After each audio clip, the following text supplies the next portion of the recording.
Wie geht's in Gießen? Gießen? Gut. Ah, ich glaube, du musst dein Mikro noch einschalten.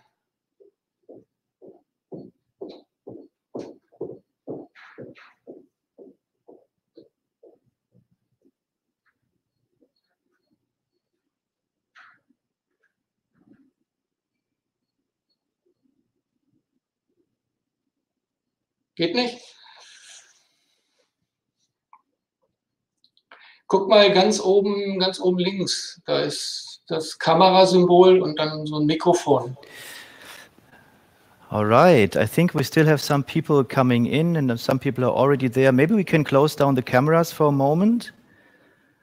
Those of you who are there, Andreas, just for a moment so we can welcome the others first and then we continue or start all together.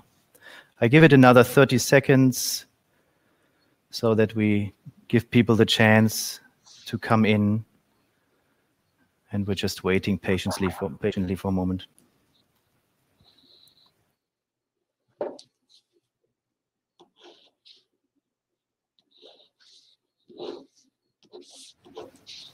And maybe we can also switch off the microphone for a moment. Thank you very much. And wait another few seconds.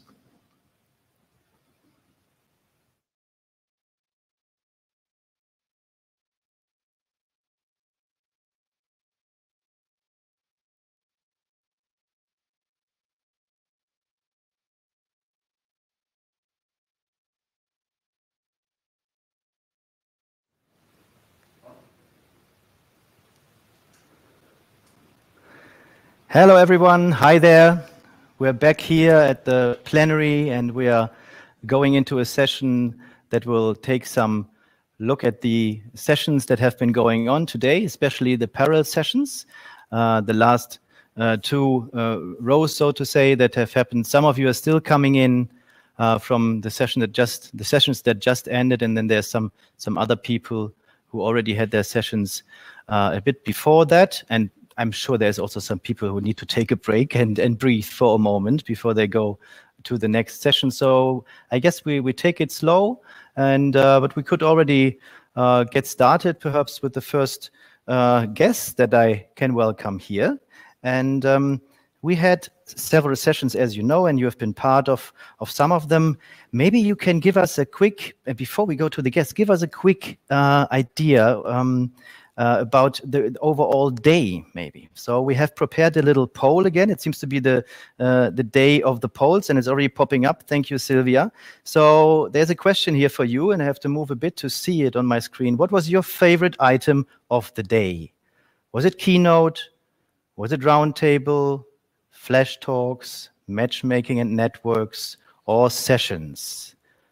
Okay, so we see here now the voting already coming in. I love that picture when you see like the numbers moving and people voting what the favorite items are. And we can see that there's a front runner already, which is the sessions. Yeah, but the keynotes are picking up a bit. Let me check here on the screen as well how that looks like. Keynotes are picking up a bit. And there is the roundtable. Okay, that's an interesting voting. So I think the winner is, keynote is picking up a bit. But overall, from the people who are now in the call already, I give it another moment. Overall, we have 10 votes for the sessions, 11 now.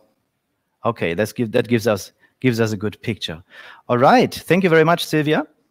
And with this, I would like to invite Udo Nehren from the university here in Cologne, and also Karen Sudmeier from UNEP to please join us if they can, if they're already here, and activate their cameras.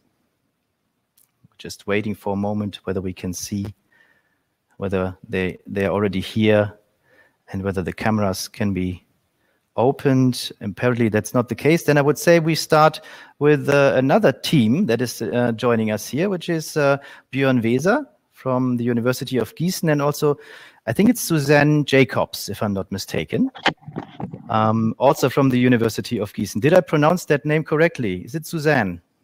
So the name is correctly. But first question, can you hear us? Because we had some technical problems. Sorry, your audio is very low. Very low. Is it better like this? Now it's much better.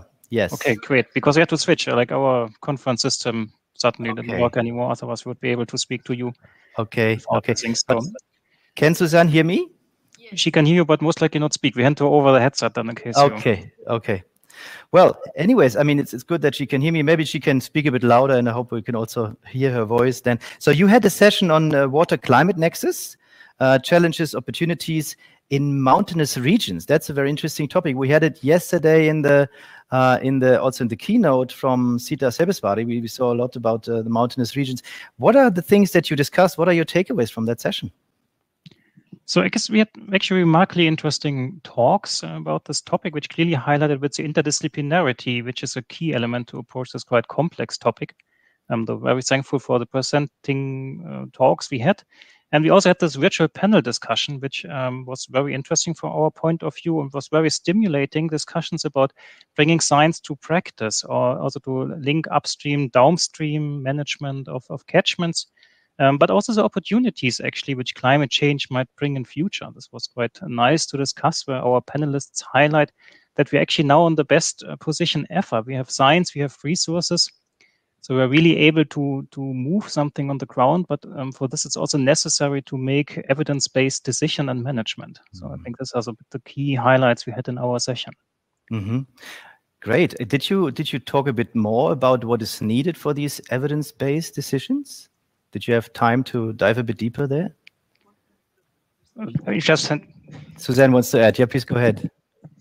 Well, I just want to add that one of the highlighted points was that we need to communicate our research. I mean, and not just in a research paper, because those who are implementing might not really get all the R squares that we're presenting. So this is one of the key points, to bring the science really into practice. Okay, so that was one major point. How many people did you have there, Suzanne? We had 6 presenters and 4 panelists. So unfortunately, I would say that the time we had allotted, we could have used with at least an hour more of discussion. Yeah. I mean, this is always the case, right? With the slots, they're limited, and there's so many good people that you could invite and also discuss further. But I hope you had the chance to get some ideas together, and that's what I get from Björn, that actually you had a good exchange there. Did you join any of the matchmaking sessions? Did you have time today? So sorry for this change here. No, I did on Monday morning. There was this short matching where you have this kind of chat every 3 minutes connecting to someone new. This was quite nice. And also today I was in this group where we actually elaborate how the... Björn, could you move a bit into the camera? We cannot see you completely. Just move to the right.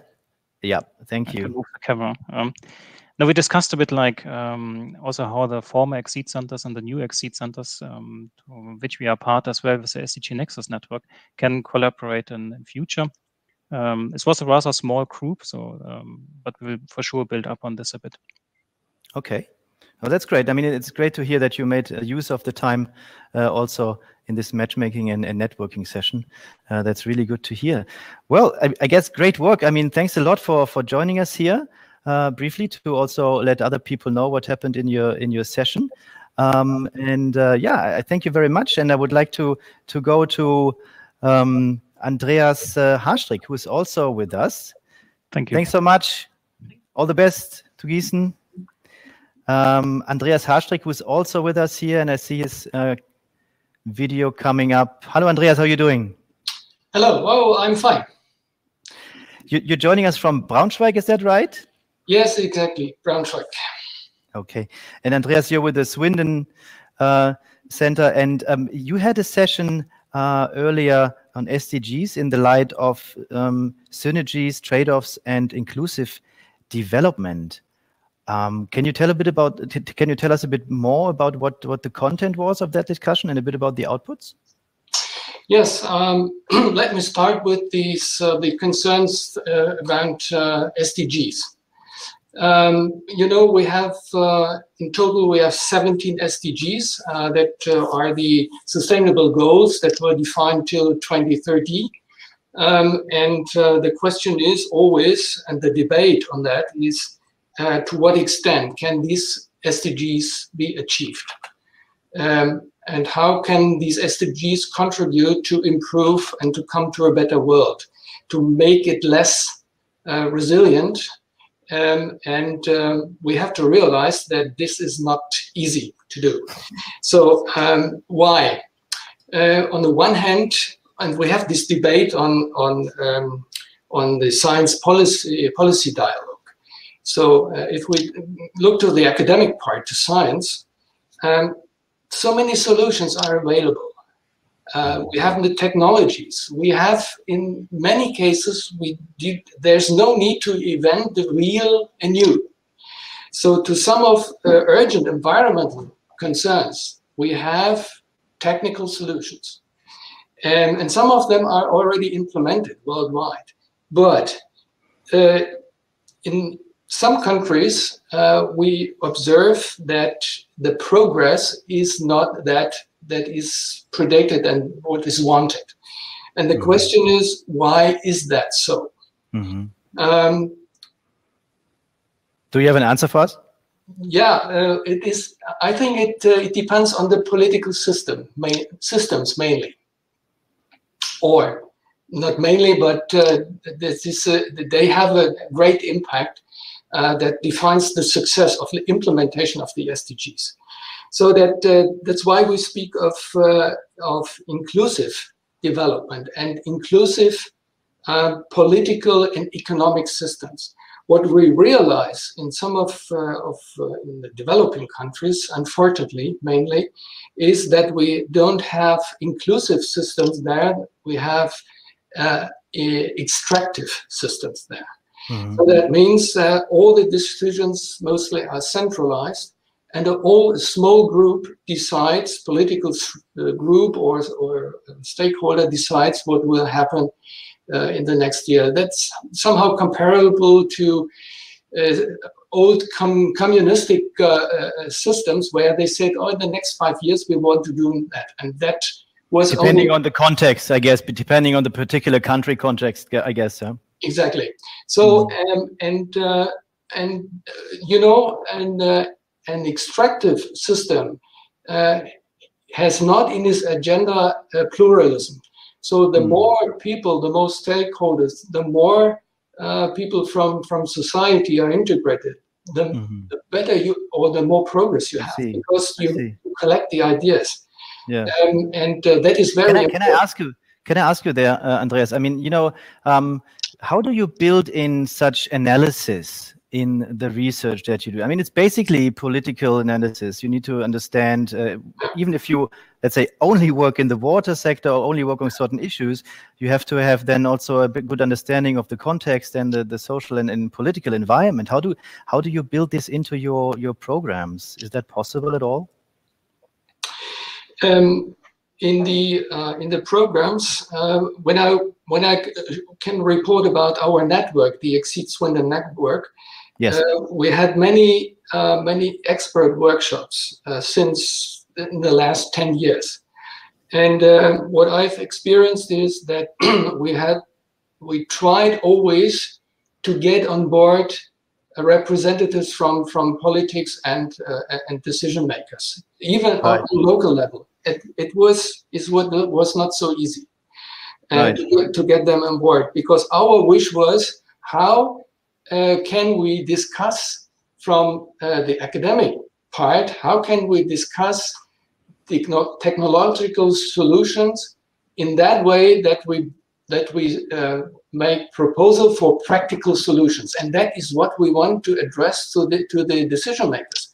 We can make proposals for practical on-site and also designed, because you cannot go to the country and you have the only one solution or the only one solution in your pocket. So you have to adapt it to the situation that is prevailing in that country, and therefore you need the support of the local decision makers, and that was not so easy. So practical solutions are there, but they cannot come into place because of many reasons: political reasons, financial reasons, and so on and so on. That was our experience. So okay. All right. Okay. I mean, this is certainly something that also we have discussed before in the conference, that it's very much important to adjust solutions also to the local context. It is not only about information, research result, and solutions, but it's very much about interest and buy-in also by stakeholders, and that makes implementation possible after all.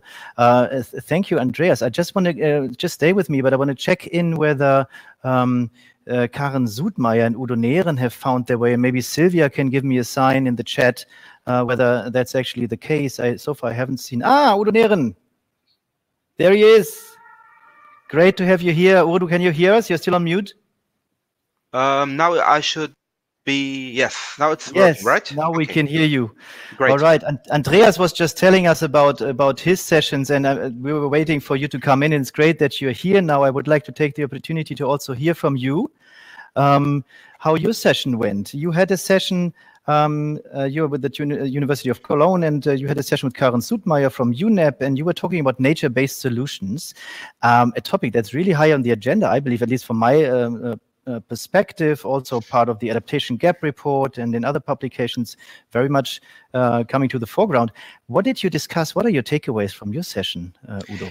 Yeah, first of all, we had like 4 presentations, very nice presentations from the different continents, starting in Brazil with MBS for watershed management, then moving to Kenya, to the Rift Valley, from there to European cities, to the urban agenda, actually related to a nature-based solution. And finally, we ended up in a very concrete project in Vietnam, mangrove restoration. And the takeaway messages, the main messages, were actually that nature-based solution, as you said, is a very broad concept. And we have to, first of all, bridge the gaps between policies, practice, and science, of course. Secondly, actually, we are still very often lacking of evidence, particularly related to how efficient are nature-based solutions. Are they cost-effective? How can we prove that they are cost-effective? And another important point was actually related to indicators. So we need still, for different nature-based solutions, we need indicators to prove actually how efficient, how effective those solutions are. Yeah, I imagine that is a very context-specific thing. I mean, we say nature-based solutions, but there's so many different nature-based solutions depending on the region, depending on the ecosystems that are available actually to also use them as solutions for adaptation, for eco-DRR, ecosystem-based adaptation. What is the way forward for your topic there? What do you think? With a short answer, maybe. Oh, actually, that cannot be short. But first of all, we are currently working particularly on principles for eco-DRR. That means actually framing more the eco-DRR topic.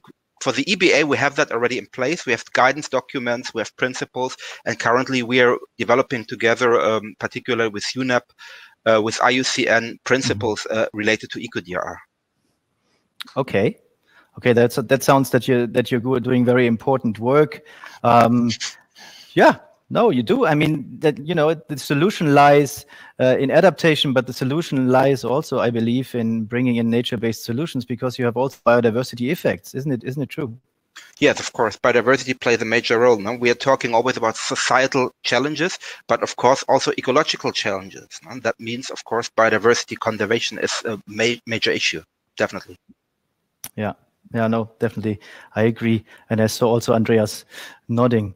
All right. I would like to thank both of you. And I heard that Karen could not join. I'm sure that you also, you have this session going on and then you need a break or you have other things to attend to. But thank you very much, Andreas. Thank you very much, Udo. Thanks also to Thanks Björn. As well.